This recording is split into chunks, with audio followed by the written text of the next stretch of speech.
One of the most common question, if not the most common question that I get after someone has a breast cancer diagnosis and comes to see me or they're reaching out to me on social media is, what should I eat? What diet should I follow? This is by far and away the most controversial of topics in my area of the world, in the breast cancer world, and really in everyone's niche. The talk and the conversation about what is the right diet, what should people eat, how should people eat, when should people eat. This is definitely a controversial topic. And if you're wondering what you should and can eat, what is going to help you to reverse your disease, what is going to help you to achieve health, then you've come to the right place and you ought to stick around, because today I am so delighted to welcome Liana Werner-Gray. She is a nutritionist. She is a natural food chef. She is a 4-time best-selling author of The Earth Diet, Cancer-Free with Food, which is one of the top 100 books of all time, 10-minute recipes, and her latest book, Anxiety-Free with Food.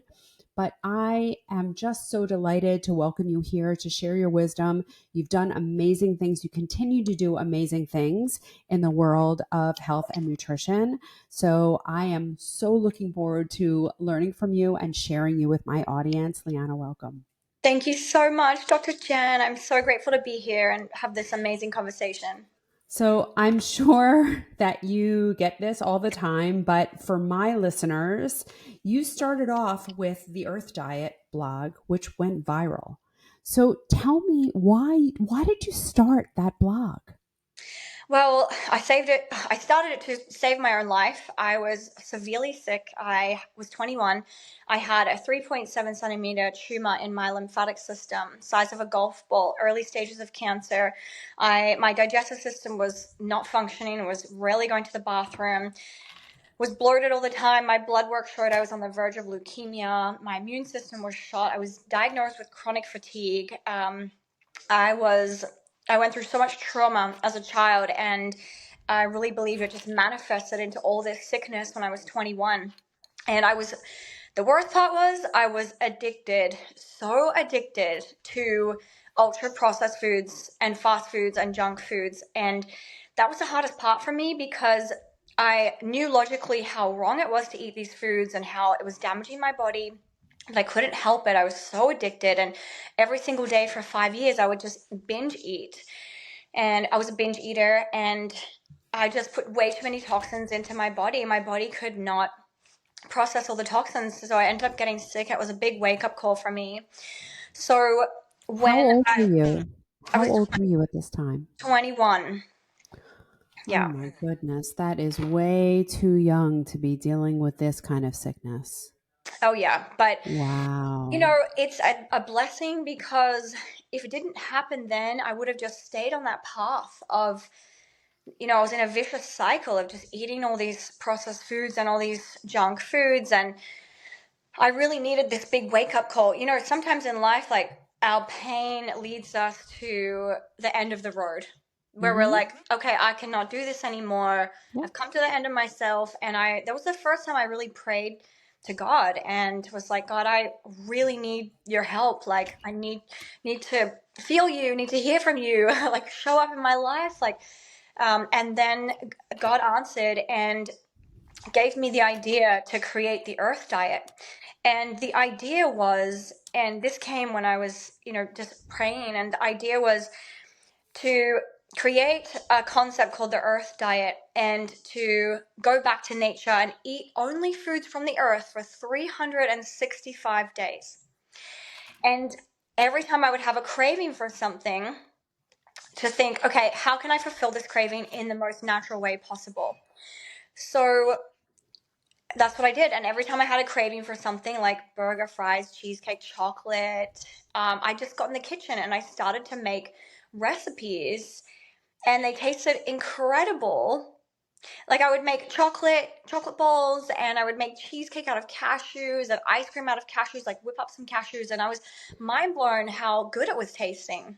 So you actually used real food to create things that felt indulgent. Exactly. Yes. Yeah. And nowadays, 16 years later, psychologists are calling this replacement therapy. And it's incredible, and it really helps people who are, stuck in an addiction or have that emotional eating, overeating, to refine sugars. And yeah, it was amazing. And I started to heal from doing that. And is that all you did to heal, is change your diet? So I worked with a naturopath and a functional doctor. After I got my biopsy done, I left the hospital. I said no to conventional methods because the way I grew up in outback Australia, I grew up in Alice Springs, which is right in the center of Australia. I went to an Aboriginal school, and so half the kids were white, half the kids were Aboriginal. So we learned about Aboriginal culture and about healing and about nutrition I can remember from age 5. And so when I went to the hospital, I was way more terrified of surgery and chemo and doing all of that than going the natural route. I wanted to go back to nature and apply everything that I learned as growing up. So I worked with a naturopath and a functional doctor, and they told me that if I focus on healing my gut and detoxing my gut, that the tumor would drain out of my lymphatic system and that my body would heal itself. And so I actually did a colonic and a coffee enema every other day for 2 months.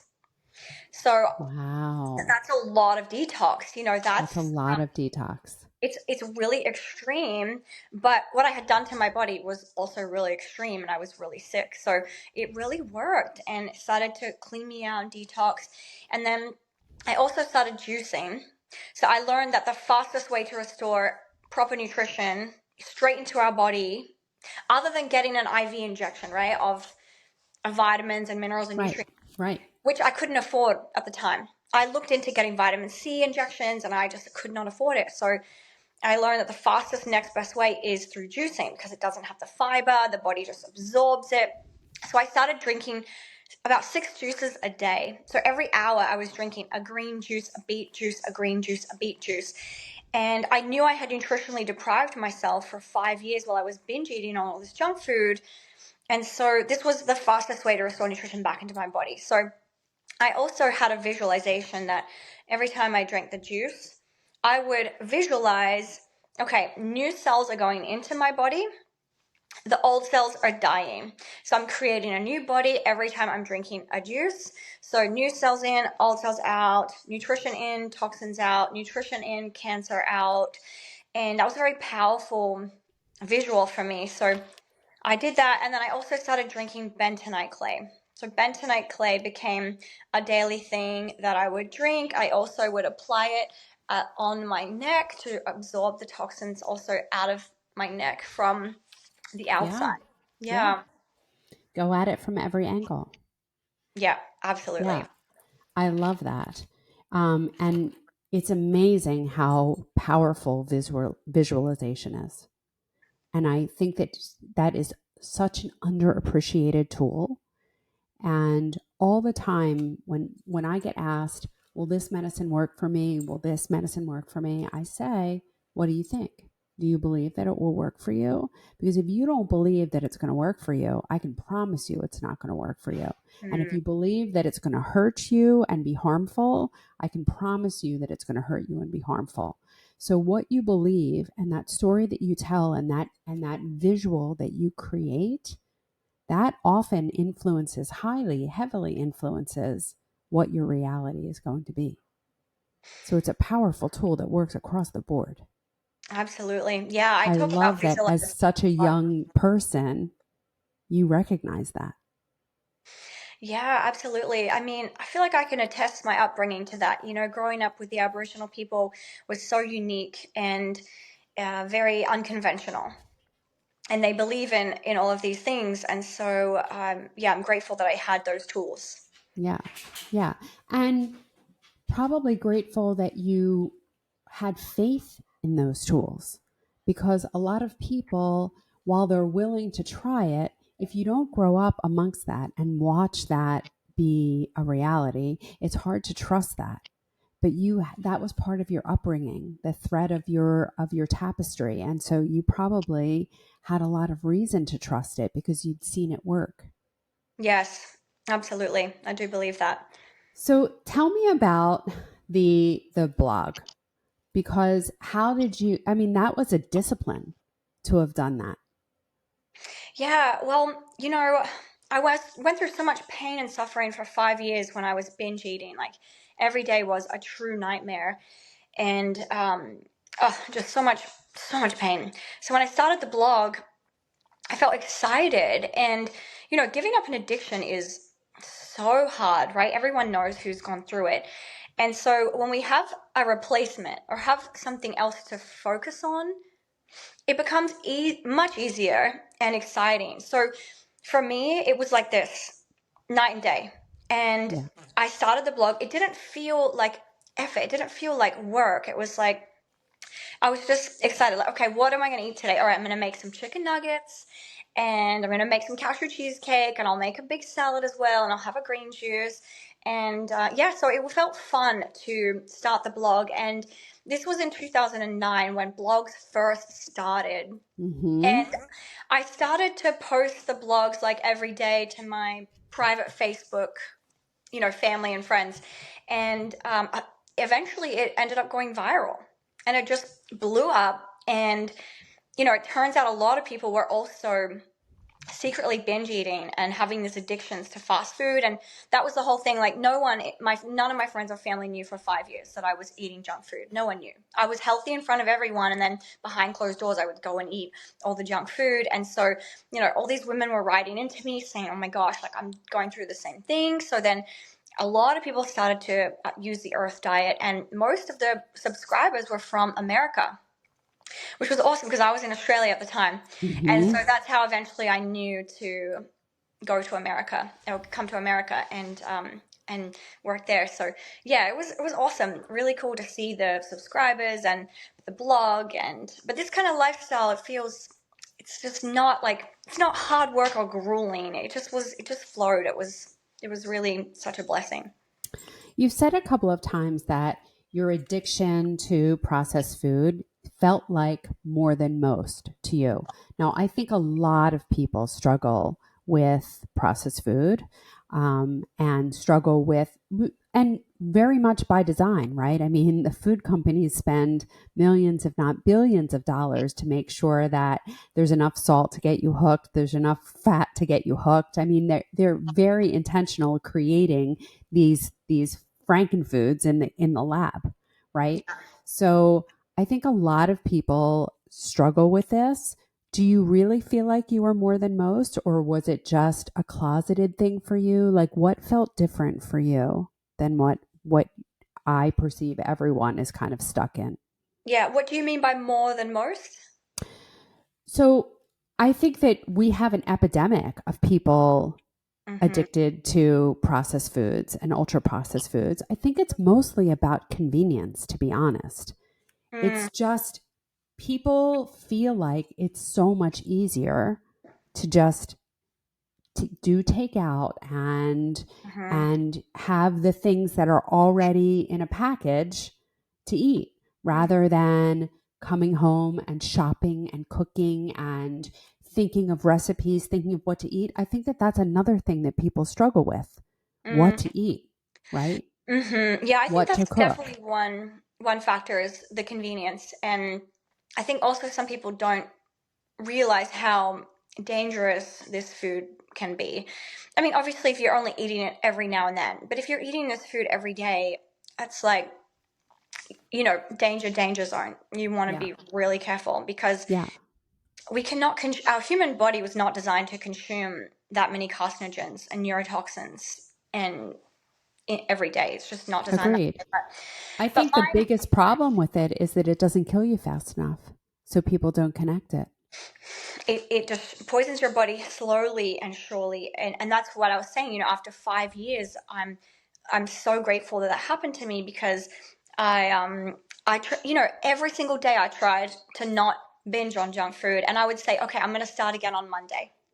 I'm just going to eat whatever I want for the rest of the weekend and have fun and eat all the junk food I want. Come Monday, I'm going to start fresh and I'll just never eat junk foods again. Like, I had the willpower, but we need more than willpower sometimes. So then comes Monday, and sure enough, I just had all the cravings and the urge, and it's just so strong. So yeah, but for me, it came from, I had a lot of trauma as a child and did not know how to process that trauma or heal that trauma.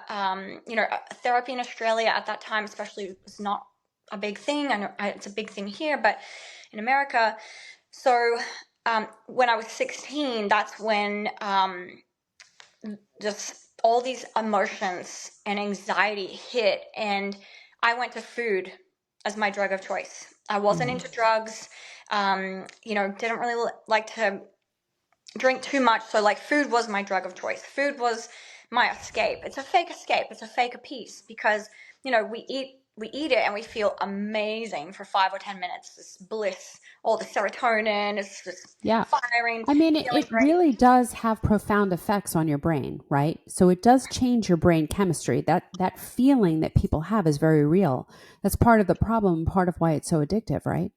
Yes, totally. Because we're chasing that feeling, that relief, that high, and it's we chase that high, even if it's only 5 minutes, and then we feel miserable for hours. Like Yes. physically, the chemicals we have to digest it, sluggish, brain fog, and then also having anxiety. And then I had so much guilt because I knew I was getting no nutrition from the food. It was Yeah. just dead matter. So it was a really terrible, like, felt like living in hell every single day. Yeah. Yeah, so it was my way of dealing with that. And then when I got to the naturopath, she told me, like, this is all manifesting because you haven't dealt with the trauma as a child. And, that's a whole other thing and whole It other is. story. It is. But that's what But I think leads a lot of people to eating this way as well. yeah. Yeah. Well, it's one way of getting rid of the pain, right? Of just suppressing the pain. Mm-hmm. But it's when the food wears off, the pain control wears off too. I mean, Oof. it's the same reason why people drink. It's the same reason why people abuse drugs. It's the same reason why people smoke cigarettes. It's Mm-hmm. just it is a temporary reprieve from the pain that you're in. And Yeah. then once it's gone, the pain comes right back. And we know that trauma, the unresolved trauma, is going to present itself in a physical way, right? So unless you deal with it, in some way and recontext it, because you can't take the trauma away, but you can recontext it and see it in a different way, and get to a time and a place where it's no longer hurting you in today, right? Where your pain of yesterday doesn't need to continue to hurt you in today. But we have to come up with healthy ways to do that. And Mm-hmm. binge eating and eating ultra processed food or drinking or doing drugs, these are not healthy ways of mitigating the pain and mitigating the trauma. Yeah, absolutely. It makes it so much worse. And that's why the earth diet is a solution to, it completely healed me, and it's healed thousands of other people who have applied it. And so it's a way where you can eat amazing tasting foods and still get that relief and those great feelings, but then you feel amazing after Yeah. it. It's Yeah. really, you have your cake and eat it too, as long as it's the right type of cake that has nutrients and, made with a great organic flour or an almond flour, and it's sweetened with coconut sugar or sweetened with dates, and it has all the superfoods. And people are so surprised, and I really can speak to people in this way because I came from eating junk foods. So now when people come to me, they're like, I want to be healthy, but I don't want to eat bland tasting foods. And I'm like, no, I've got you. Like, tell me what you love. Candy, gummy bears, like cookie dough, ice cream, breads. Like, there's now a healthy alternative for every single thing that we desire. It's the easiest and best time to be healthy now. So that's the solution. If you can eat like an English muffin, that's there's an incredible bakery, Queen Street Bakery. They make the most amazing gluten-free English muffins. I share it with people all the time, and they are mind blown. Like, Yeah. how is this even gluten free? Yeah. Yeah. Incredible. We actually have a bakery in South New Jersey that is making these amazing breads and bagels and English muffins and cakes and cookies out of fermented vegetables. And Oh, you taste them and you would swear that there's no way that this could be made of vegetables and gluten-free, and yet it is. It's amazing. It's called the Beneficial Bakery for anyone who is interested in checking them out. They mail, I think they mail all over the country. And this stuff they do is just, it's nothing short of astounding how good that stuff is. Like you feel like it can't possibly be good for you. Um, so, what made you write a cancer book? Was it just solely your individual experience, or did you encounter people with cancer who were really looking for you for solutions? yeah. I mean, a lot of people were coming to the Earth diet for all types of health issues, but a lot of people with cancer were coming because that was my experience and they wanted to learn, what I did. And so then I became a certified nutritionist. I started working one-on-one with people with cancer and creating custom guides for them, which I still do today. And people people were healing cancer. Now, some of my clients, they would go the conventional route and do chemo surgery and do the nutrition plan. But some of my clients would say, I only want to go natural. I cannot do conventional methods. And, I respect everyone's choices, whether they want to do conventional or functional or just natural. And so just so many people were healing. And I was like, this really needs to get out there. And if I put it all in a book, then anyone who's diagnosed with cancer can grab the book. It's such an easy read. They can read it in a day. Half of it's a lot of science and the whole principles behind it. The other half is all the recipes. So it's got a ton of recipes. And yeah, it was amazing. I was nervous to put it out at the time because has been so controversial to talk about natural foods and natural healing. But I have a very functional approach. Nowadays it's more accepted, but when I first started, this was 16 years ago, a lot of us promoting these natural cures were kind of shut down by the big media companies and called quacks. But I think there's still censorship. there is, but a lot less. There is but just so much, a lot less. Because I've seen it change, like in the last 16 years. And when I first started, like so many things were taken down, and they were calling all these really respected doctors quacks. And Mm-hmm. now, I mean, they even put Dr. Mark Hyman on the quack list. I mean, Mm-hmm. Yep. crazy. And he's a functional doctor too. So yeah, but I'm glad I put it out there, and yeah, it's helped a lot of people for sure. Yeah. Dr. Mark Hyman, actually, my own personal story with Dr. Mark Hyman was that when I got my diagnosis and went on my journey to heal myself, and even though I was an MD and a surgeon and running a cancer program, I did not want to go that route. And so I decide that I need to learn more about nutrition, and I enroll in a certification course called the Institute for Integrative Nutrition. And I'm in one of the first lectures, and this tall, lanky man walks on the stage and he introduces himself as a functional medicine physician. And at the time, I had been a doctor for 20 years. So I'm like, yeah, Hmm. there's no such thing as a functional medicine physician. What is this quack talking about? Now, Yeah. now this was 2016. So in 2016, I had no idea who he is. Now, he was an MD and is an MD. He also was one of the really early adopters of functional medicine and has a clinic in the Berkshires called the Ultra Wellness Center and has written, I don't know at this point how many best-selling books. Yeah, I think like 13 or something But crazy. I had never heard of him. And we are so ingrained in the conventional medical world to think that anyone who looks outside of our tunnel, we think of them as a quack, Hmm. right? And it's not until years later when they actually get proven to be right the whole time, that we give them the respect that they were due.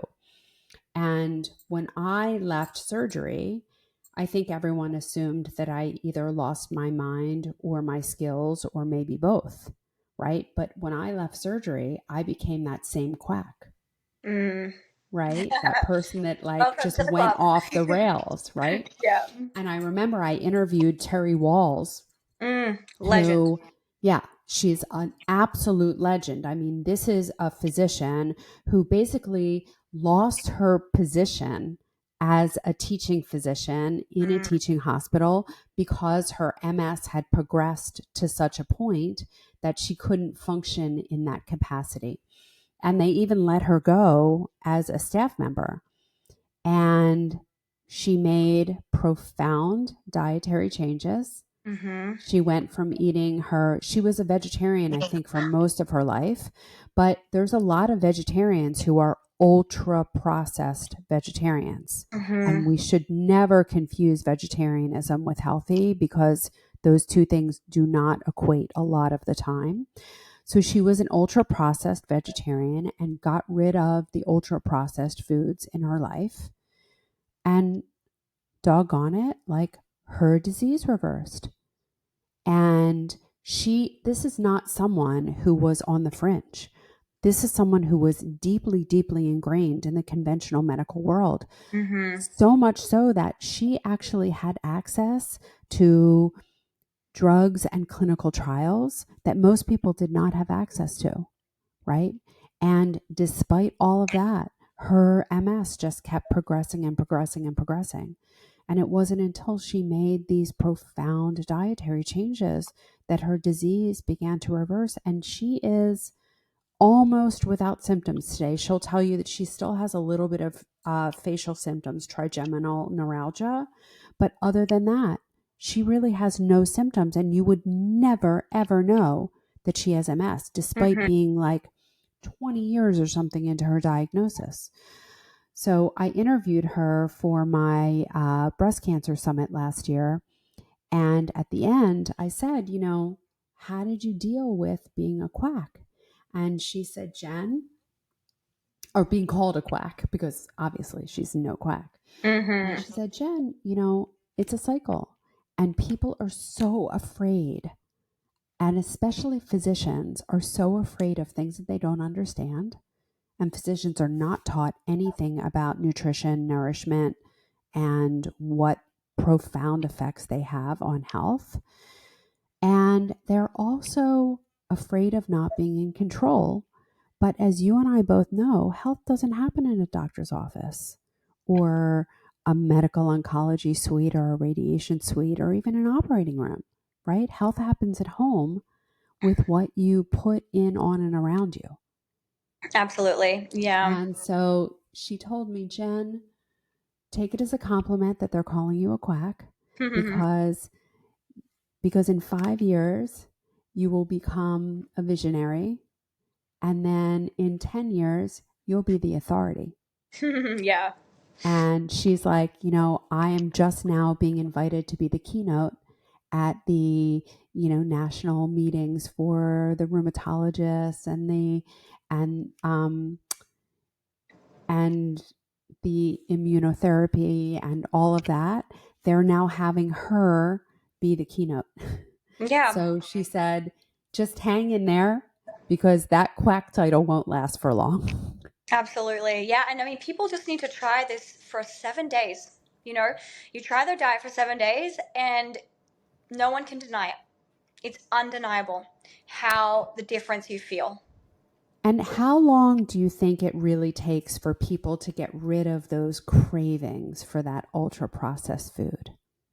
Well, it's different for each person, and I mean, for me, it was immediate. I did not eat any junk foods for the 365 days that I did the Earth Diet because I was fulfilling all those cravings naturally. And then after the 365 days, I went into the store and I was like, I'm curious to see how junk food tastes now. But I had no desire, no impulse to want to do it. I really feel like when we use that replacement therapy and when we eat those foods and drink all those nourishing smoothies and juices, cellular memory is a real thing. We're building a new body, and those old cells die. So all the cells that are craving the junk foods, those die. So it just depends, like, how much you jump into the natural lifestyle and how much you do it. Like, if you drink a green juice a day and then you still eat a lot of other junk food, like, it's going to take longer. But if you really commit and go all natural earth diet, you really can change your cells quite quickly. And Yeah. also, on Dr. Terry Wall's, it's funny because her and I did a TEDx talk, and both of our TEDx talks went viral, and then they banned them. They took them out because she was talking about healing MS and I was talking about healing cancer. There's a whole list online of the people who have had TEDx talks banned and taken down. I think she has hers on her website, which is really funny. But yeah, I was so That's young. funny because I know that I watched her TEDx talk, but I don't remember when. Yeah. Yeah, you must have So, seen it like early before it got taken yeah. down. Yeah, Yeah. That's yeah. funny. Well, I remember I gave it to someone to watch because actually the day that I decided to leave surgery was there was a 19-year-old woman who was coming in to see me because she had a breast mass, and she was wheeled into my office by her mother. She had such progressive MS. My office was about 30 feet away from the elevator, and her MS had so progressed that she couldn't walk the 30 feet between the elevator and my office. So she's wheeled into my office, and I had just heard Terry Wall speak because I was in my functional medicine training, and she was like highlighted in the energy part of the course. And I was so inspired. I bought her book, read it on the train home, and just was like raring to go with all of her information. And here comes this 19-year-old. And I'm convinced that God sent her to me because she could have gone to any number of the breast surgeons in Philadelphia, but God sent her to me because she needed to hear this. And so here I am going on about Terry Walls, about reversing MS, and her mother's there. She's like, no one ever told us this before. And I'm saying there's hope, and you have to read this book and watch her TEDx talk. And she's so amazing and so inspirational. And I'm going on like a giddy school child.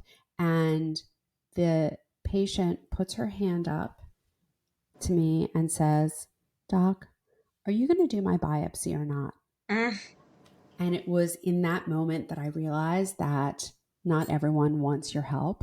Not everyone wants to help themselves. And I knew that I only wanted to work with people that wanted to help themselves. And Yeah. those are the people that are coming and reading your book. So Yes. let's talk about Cancer Free with Food. What kinds of things are people going to find in there? Because my people are up against it. They are battling with a breast cancer diagnosis. So, what are they going to find in there that's going to help them and help Yeah. guide them? Well, there's a whole chapter on breast cancer. So I talk about some survivors and what they did, including my mom. My mom had advanced breast cancer in both breasts, and Whoa. yeah, and the doctors told her, it was like stage 4, and it was completely in both. And she, we said, okay, Mom, what do you want to do? Anyone who has cancer, I'm saying, okay, obviously you need a nutrition plan. Everyone with cancer, first and foremost, you need a nutrition plan, and then work out what you want to do for treatments. My mom said, I want to do surgery. I want to get it all cut out, but I cannot do chemo. I cannot do radiation. She said, I just don't feel like I will survive. And the doctors were really insistent that she would do chemo radiation. And she said, I cannot. So she started juicing and doing my whole nutrition plan, which is all in the book. And she, doctors 6 months after her surgery and everything kept calling her like, it's going to come back if you don't do chemo and surgery. It's going to come back. And she just felt so intuitive about it. She kept saying no, and she's cancer free still to this day, 10 years later, which is remarkable. So I Wow. really help just empower people to use their own intuition and feel, obviously pray to God and get that guidance and get that peace about your treatment plan. But definitely want to have a nutrition plan. And in the book, I talk about the top 10 foods on earth that have been researched and studied, science, that are proven to cause cancer. So obviously we want to cut out those things. Then I researched the top 10 foods on earth that have been proven to heal cancer and kill cancer cells. And then I also cover recipes and foods that help with symptoms if you are doing chemo and radiation and all of that as well. So there's a smoothie in there, the chemo brain smoothie, that has all the healthy fats that really just helps your brain if you're having those symptoms after doing chemo. Yes. And yeah, it's really eye-opening. It's the science part is important because a lot of people need the science to be able to believe it. And once your mind can understand it, the logical part, then you can go forward and just know, okay, every time I'm eating these broccoli sprouts, I'm getting a high dose of sulforaphane, and sulforaphane kills cancer cells. And sulforaphane, by the way, or broccoli sprouts, is the number one food on earth that has been studied for over 30 years at Johns Hopkins from Dr. Talalay. He's a huge advocate for sulforaphane. It's also found small amounts in broccoli, but broccoli sprouts has 50 times more sulforaphane than broccoli. And so it's potent. All the studies they've done on humans and rodents, every single tumor dissolved or broke down and cancer cells die in the presence of sulforaphane. So knowing that, like all my clients now, they're consuming sulforaphane if they have cancer 3 times a day. If they are in prevention like me, like I'm 15 years cancer free, and I'm really living the diet to prevent cancer. I want to make my body inhospitable to cancer, and so I'll consume sulforaphane once a day for prevention. It's so powerful, it's a no-brainer. Now, are you doing it as a supplement? Are you doing it as broccoli sprout extract? Are you eating broccoli sprouts? How are you getting your sulforaphane? Good question. I usually I use Brock Shot, and basically it's just a packet, and it's a dried powder. I'll mix it into water. But when I'm at home and I'm juicing, I'll add fresh broccoli sprouts to the juicer. So I do mix it up. I always think fresh is best, but we can't always get fresh. So some people might want to do the Brock Shot powder, and then you can also take supplements for it as well. But there's something about having it in the cellular form through a liquid, it goes straight into your cells. It's more easily distributed. But if not, then get the supplements. But the point is just you want to get sulforaphane into your system every single day. If you go to brockshot.com, I have a code Liana for 10% off as well for everyone who's wanting to stock up on some Brock shots there. Amazing. I do want to say, while we're talking about broccoli, and you said that broccoli has exponentially less sulforaphane than broccoli sprouts. But if you're eating broccoli, you should be eating the stems. Like, everyone loves the florets, but the truth is that most of the sulforaphane and the dense nutrition is in the stem and not in the floret. The floret's like the flower. Yeah. So so you want to make sure that if you're consuming broccoli, and I'm a huge fan of consuming broccoli, but you have to eat the stems. Yes. And I love the stems. They're my favorite part. When I'm cutting up Me the too. broccoli to cook it, I'll just eat the stems raw. Delicious. Yeah. And you can. Well, I'm a super taster, so raw broccoli doesn't do it for me. Yeah. Not the raw broccoli, but the stems. Like, I love the raw stems. Yeah. Yeah.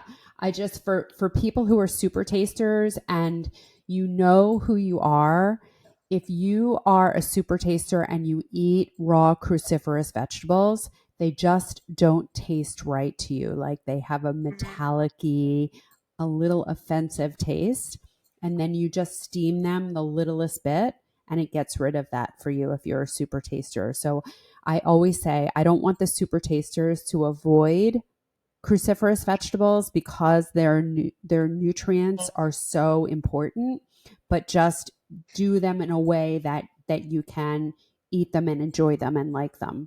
Because if you don't like them, you're not going to eat them. Exactly. Yeah. And I'm all about the taste as well. I have a recipe in there for broccoli popcorn and cauliflower popcorn.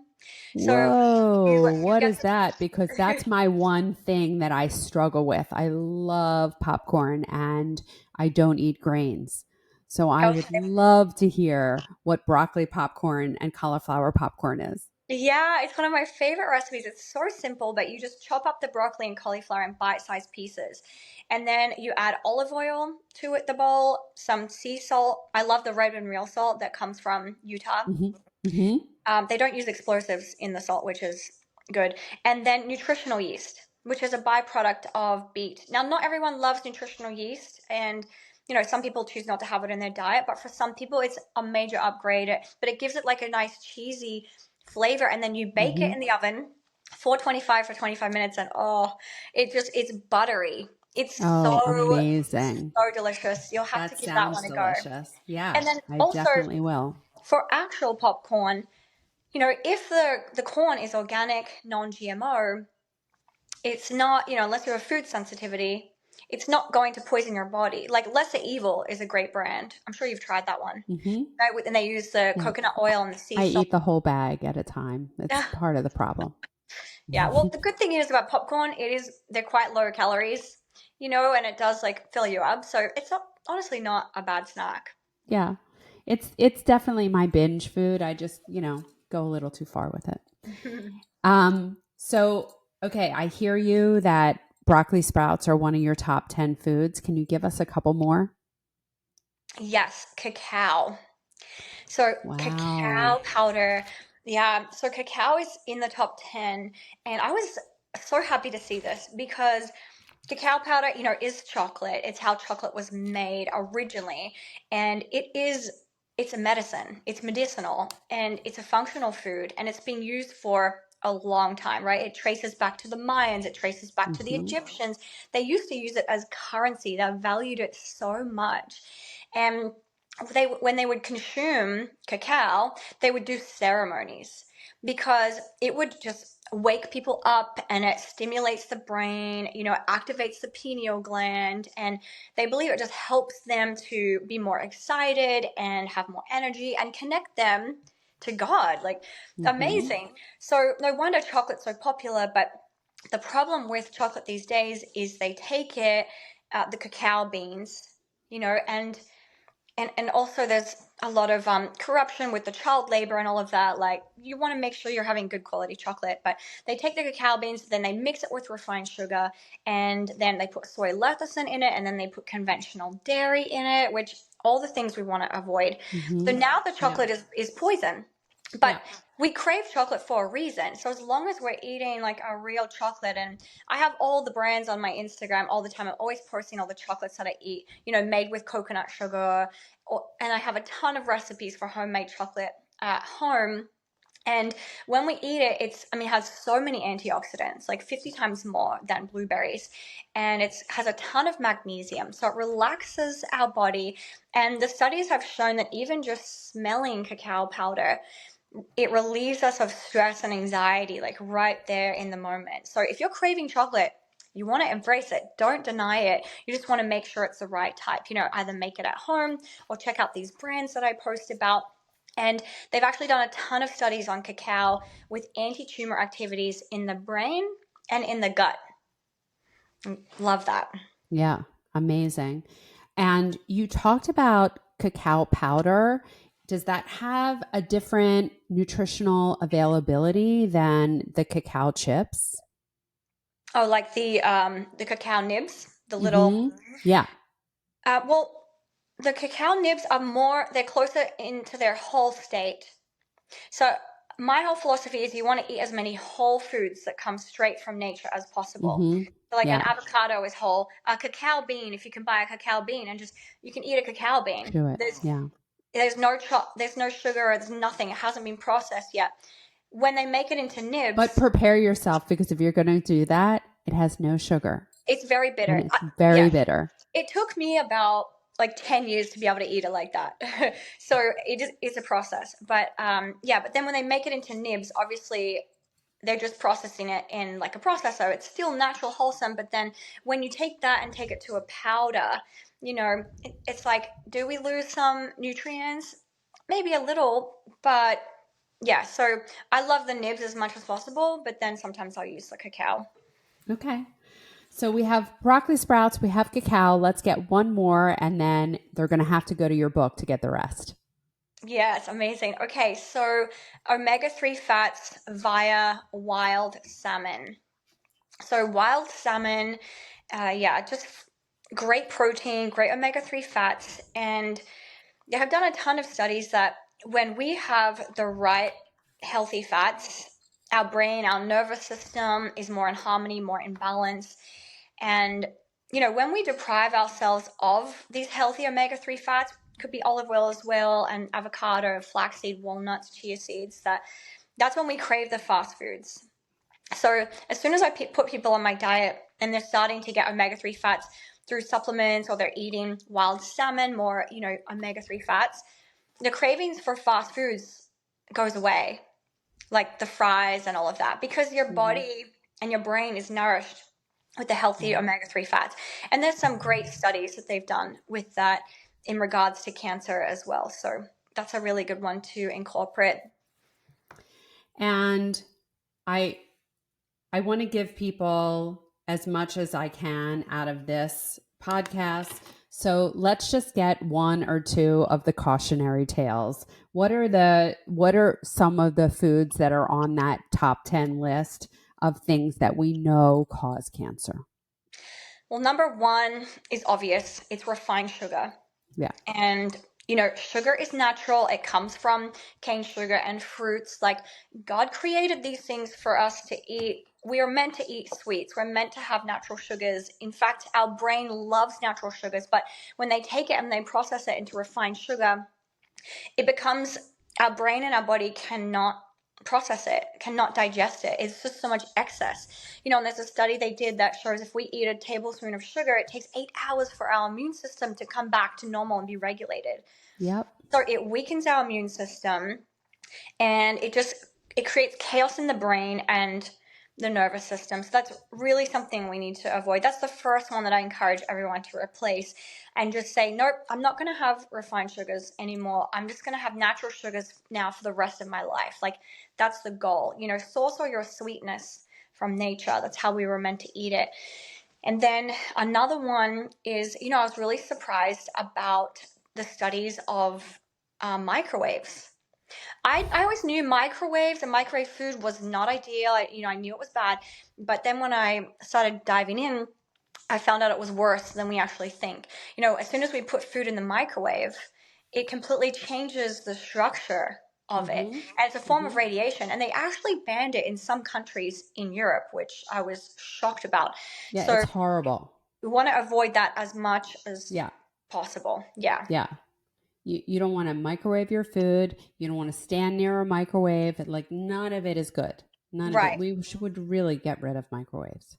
Yeah, and a lot of houses don't have them these days. I store like stuff in my microwave. I never use it. Yeah. It's a cabinet. It's an extra cabinet. Yeah. Yeah. Okay.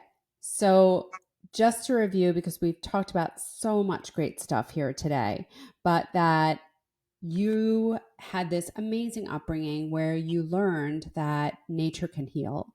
And when you needed it, you called on it, right? And you had this process where you were envisioning your diet getting rid of the cancer and healing your cells. And I think of all the things you said today, that's probably the most meaningful thing, is that if we can picture ourselves healing, that's what's going to happen. So that is so important. And you've written these amazing books. I'll just list them again for our listeners: The Earth Diet, Cancer Free with Food, 10-minute recipes, and anxiety free with food.